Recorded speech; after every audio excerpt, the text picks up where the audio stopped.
All right, let's dive into a piece of German grammar that is, I'm not kidding, an instant upgrade for your speaking skills. We are talking about a super useful, really common structure, brauchen zu plus infinitive.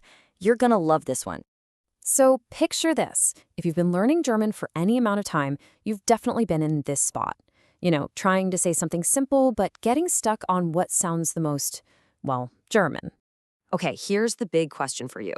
How would you translate the phrase, "You don't have to do that," into German? Just take a second. What's the first thing that pops into your head? Now, if you thought, "Du musst das nicht machen," hey, you're not wrong at all. That is totally correct, grammatically speaking. People will absolutely understand you.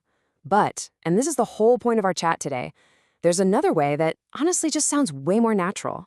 So to really get the hang of this better way, we first have to do a super quick check-in on the verb you already know inside and out, müssen. This is going to be our starting point. Right, so müssen. The key thing to remember is that it's all about strong necessity. It's an obligation. It's your classic must or have to. It's direct, it's powerful, and it doesn't really leave any wiggle room. Okay, so with that firm foundation in mind, let's bring in the star of the show. The solution we're talking about is using brauchen zu for when you want to say there is no obligation to do something. And here it is, the main event. To say that something is not necessary, native German speakers use nicht brauchen zu, plus an infinitive verb. All the time. Seriously. You should think of this as your go-to phrase for you don't have to or you don't need to. Let's look at them side by side. It makes it so clear. On the left, you've got es muss nicht sofort sein. And on the right, es braucht nicht sofort zu sein. Now, get this. Both of these sentences mean the exact same thing. It doesn't have to be right away. And this is the magic right here.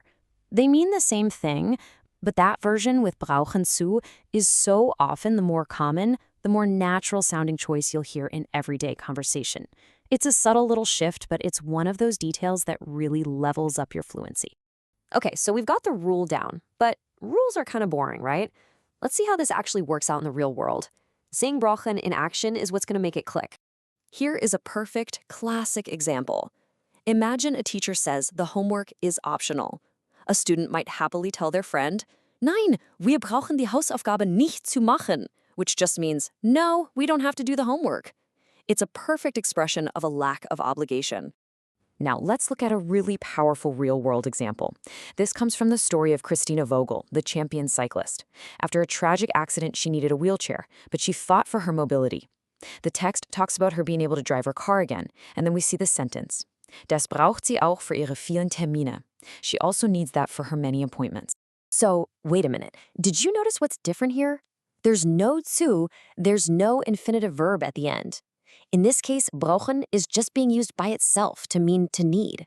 This is so important because it shows you how versatile the verb is. The special structure we're learning today is specifically nicht brauchen zu with that infinitive tacked on at the end. All right, we've gone through the problem, the rule, and some great real-world examples. Let's boil this all down into the key things you need to remember so you can start using this today.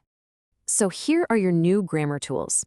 Think of it this way. Müssen is your hammer for a strong necessity, a real have to.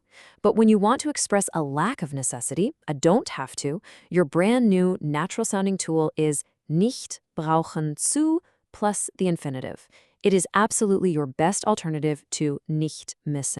So now that you know what you're looking for, I'm going to leave you with this final thought. Where are you going to hear or read brauchen zu next? Now that it's on your radar, I promise you'll start noticing it everywhere. In movies, in songs, in articles. Keep an eye out for it. Happy learning!